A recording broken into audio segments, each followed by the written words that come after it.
교재 28페이지 제가 읽겠습니다. 다윗은 자신의 죽음이 가까워 옴을 느끼고 이스라엘의 모든 고관들과 각 지파의 어른들, 천부장과 백부장들, 왕자들을 예루살렘으로 소집합니다. 그리고 모인 사람들 앞에서 마지막으로 유언과 같은 연설을 합니다. 곧 자신은 숱한 전쟁을 거치며 손에 피를 너무 많이 묻히는 바람에 성전 건축을 할 수가 없으니 후임 왕 솔로몬을 잘 보필하여 반드시 성전 건축을 완수하라는 것이었습니다. 또한 후임자인 솔로몬에게 성전의 설계도를 건네주며 성전 공사를 마무리할 때까지 여호와 하나님께서 반드시 함께 하시리라고 말하며 힘을 북돋아 줍니다. 오늘은 이제 다윗이 유언과 같이 성전 건축을 잘 하라 하고 모든 고관 대작들과 솔로몬에게 하는 당부의 그런 말씀입니다. 자, 오늘 본문 말씀 1절을 보시면 다윗이 이스라엘 모든 고관들, 곧 각 지파의 어른들, 왕을 섬기는 반장들, 천부장, 백부장, 그리고 왕과 왕자의 모든 소유, 가축의 감독, 내시, 장사, 모든 용사를 예루살렘으로 다 소집합니다. 그러니까 이 이스라엘이라는 나라를 앞으로 운영해 나가는데 필요한 모든 주요 핵심 인사들을 다 이제 다윗이 모은 겁니다. 그러니까 유언과 같은 이야기를 하는 거죠. 평생 동안 숱한 어려움도 겪었고 왕노릇도 했고 하나님께서 복도 주시고 수많은 전쟁터에서 목숨을 잃을 뻔도 했던 그 참 영역의 세월을 겪었던 다윗이 마지막으로 하는 유언과 같은 말씀, 그게 뭘까요?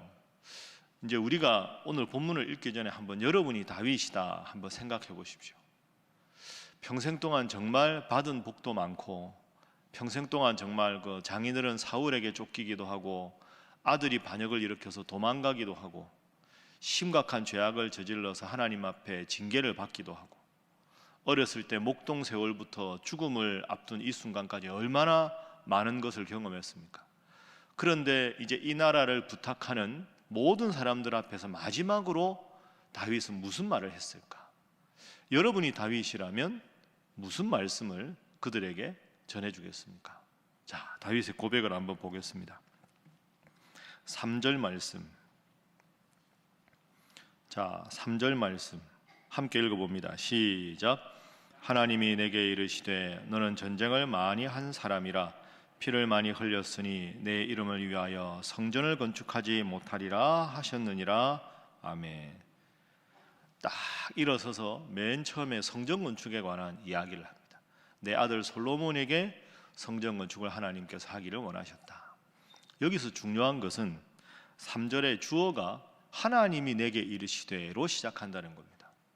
내가 너희에게 말하노니가 아닙니다. 내가 인생을 살아보니 내가 너희에게 말한다, 이게 아닙니다. 다윗은 죽어가는 순간까지, 마지막 순간까지 하나님이 자기에게 이르신 말씀을 전합니다. 4절도 보면 그러나 이스라엘 하나님 여호와께서 전에 나를 내 부친의 온 집에서 택하셨다. 하나님이 나를 택하셨다. 곧 하나님이 유다 지파를 택하시고 유다의 가문에서 부친의 집을 택하시고 부친의 아들들 중에서 나를 왕으로 삼으셨다. 5절 여호와께서 내게 여러 아들을 주시고 그 모든 아들 중에서 내 아들 솔로몬을 택하셔서 왕의 자리에 앉게 하셨다. 다윗이 참 훌륭한 사람이죠. 마지막에 얼마나 하고 싶은 말이 많았겠습니까? 내가 정치를 해보니 인생의 이치가 이렇더라. 내가 해보니 너무 아부하는 사람은 가까이 하지 말아라. 내가 왕노릇을 해보니 제일 중요한 삶의 원칙이 이것이다. 그렇게 하고 싶은 말이 얼마나 많았겠습니까? 그리고 여러분 아시는 대로 다윗이 시인이었습니다. 70편에 넘는 시를 지었죠. 그러면 자기의 그 특유의 감성적인 언어로 시를 지을 수도 있을 것이고 온갖 지혜를 말할 수 있을 텐데 하나님이 성전 건축을 아들에게 하게 하셨다. 하나님이 나를 왕으로 삼으셨다. 하나님이 솔로몬을 왕으로 삼으셨다. 끝까지 하나님에 대한 고백만 하고 있습니다. 고관 대작들 앞에서. 그리고 심지어는 아들 솔로몬 앞에서 뭐라고 말하는가 보겠습니다. 자, 9절 말씀 보시죠. 솔로몬에게, 왕위를 이어받는 솔로몬에게 부탁합니다. 9절 함께 읽습니다. 시작. 내 아들 솔로몬아, 너는 내 아버지의 하나님을 알고 온전한 마음과 기쁜 뜻으로 섬길지어다.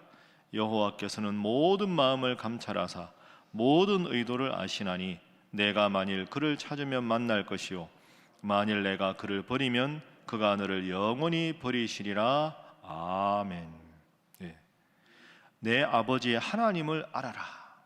이게 솔로몬에게 주는 유언과 같은 말씀입니다. 그 아버지가 보기에 아들은 아직까지 왕위를 이어받지도 않았고 나이도 어리고 경험도 적습니다.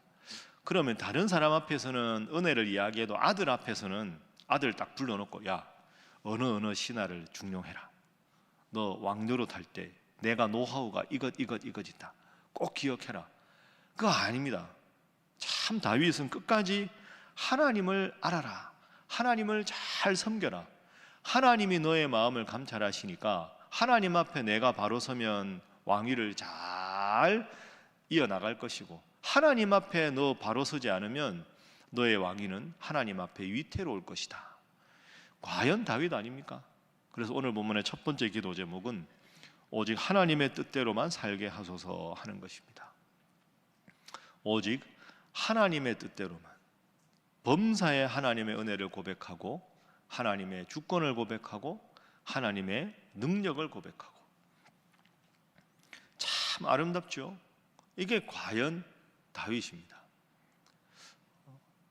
제가 이제 이번에 청지기 임명 끝나고 우리 목사님들과 이제 아침에 회의하지 않습니까?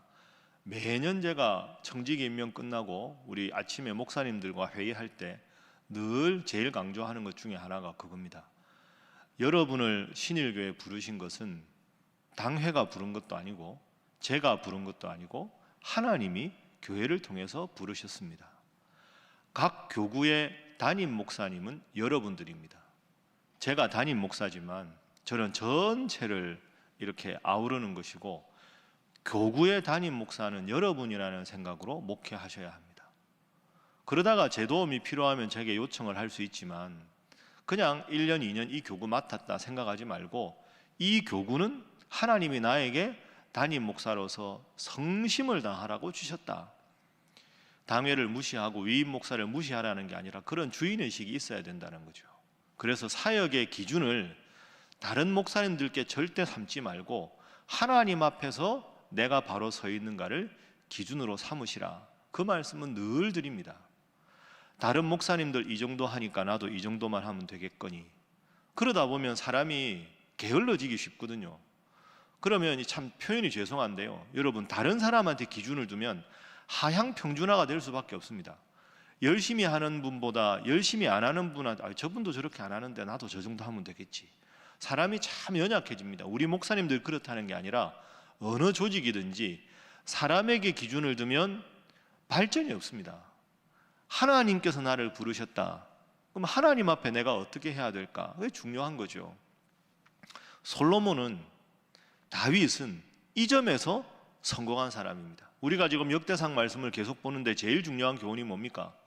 제가 누차 여러분들과 나눈 말씀은 다윗과 솔로몬이 전성기를 구가했던 이유는 능력이 탁월해서가 아닙니다.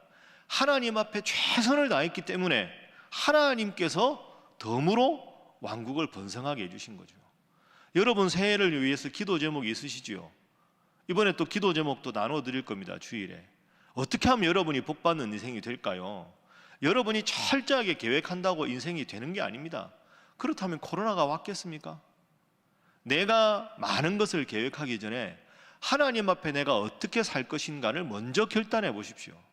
하나님 앞에 여러분이 좀 더 성숙하게 신앙인답게 살아가면 다윗과 솔로몬에게 복 주신 하나님께서 여러분의 새해에도 큰 복으로 함께 하실 줄로 믿습니다. 그것이 오늘 본문의 첫 번째 교훈입니다. 자, 두 번째 교훈을 생각해 보겠습니다. 자, 그렇게 한 다음에 이제 성전 건축에 관한 이야기가 들어갑니다. 11절, 12절. 자, 11절, 12절 두 절 함께 읽어봅니다. 시작. 다윗이 성전의 복도와 그 집들과 그 곳간과 다락과 골방과 속죄소의 설계도를 그의 아들 솔로몬에게 주고 또 그가 영감으로 받은 모든 것 곧 여호와의 성전의 뜰과 사면의 모든 방과 하나님의 성전 곳간과 성물 곳간에 설계도를 주고. 아멘. 어떻게 곳간을 어떻게 설계할 것인지 하나하나 다 써서 솔로몬에게 넘겨주었다 하는 거죠. 그런데 이 11절 12절에 아주 중요한 단어 두 개를 여러분이 꼭 기억하십시오. 한번 따라해 볼까요? 영감, 설계도. 이 두 단어가 함께 옵니다. 여러분, 이게 무슨 뜻이냐 하면 다윗이 성전 건축을 해야 될 거 아닙니까? 그런데 그 전에 모세의 성전은 회막이잖아요.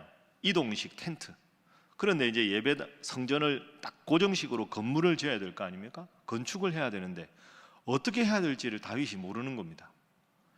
성전 곳간은 어떻게 해야 되고, 이걸 도대체 어떻게 해야 될까 이걸.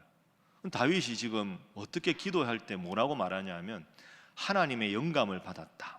영감이라는 단어가 나오고, 두 번째는 설계도를 그렸다, 이런 표현이 나옵니다.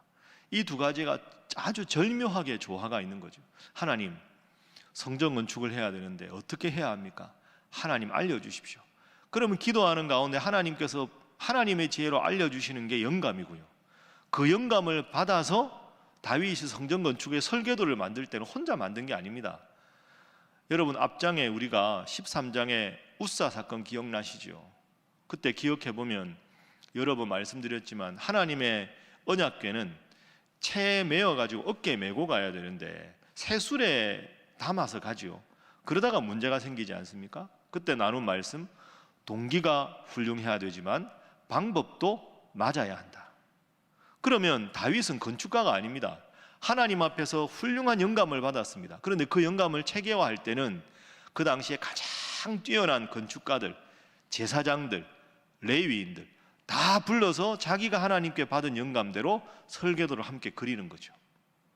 그러니까 하나님으로부터 받는 영감, 지혜, 그리고 함께 모든 지식을 총동원해서 하나님의 지혜를 바르게 수행할 수 있는 지식, 이 두 가지를 함께 겸한 사람이 다윗입니다. 그래서 두 번째 기도 제목 이렇게 기도하겠습니다. 온전한 지혜와 올바른 지식으로 살게 하소서. 온전한 지혜, 하나님으로부터 오는 영감과 올바른 지식, 각계 전문가들의 조언을 잘 들어서 할 수 있는 지식. 지혜와 지식, 하나님으로부터는 지혜, 세상적인 모든 전문적인 지식. 그렇게 해서 설계도를 하나하나 그려갑니다. 참 다윗은 배울 점이 많은 훌륭한 사람입니다. 자, 그래서 19절 말씀 한번 보십시오. 19절에 다윗이 이르되 여호와의 손이 내게 임하여 이 모든 일의 설계를 그려 나에게 알려주셨다.